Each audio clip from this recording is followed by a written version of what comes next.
मार्केटवाडीमध्ये काल पडळकर व राम सातपुते यांची जाहीर सभा झाली. 100 शकुनी गेल्यानंतर एक शरद पवार बघा, माननीय शरद पवार साहेबांचं योगदान जे आहे किंवा जे लिडरशिप जे आहे त्या संदर्भात महाराष्ट्राला कायम आदर आहे. अशा प्रकारची भाषा तुम्ही वापरताय, तुमचे भाजपचे लोक, हे तुम्हाला शोभतं का?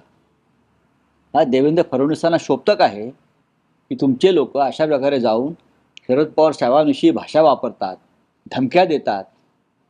देवेंद्रजींनी सांगावं की माझ्या पाठिंब्यानं हे बोलतायत, मग आम्ही बघू. ही भाषा वापरली जाते तुमच्या लोकांकडून माननीय पवार साहेबांविषयी.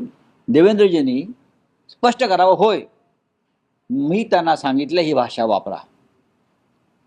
ती कोणते टिल्लू गब्बर सिंग आहे सगळे, एक दोन कोकणातले, अहो तुम्ही आत्ता जिंकलात, ठीक आहे हो, कसे जिंकलात आम्हाला माहिती आहे ना, पण राजकारण आणि बहुमत फार चंचल असतं. हे मी वारंवार सांगतो, बहुमत फार चंचल असतं. नागपूरचं अधिवेशन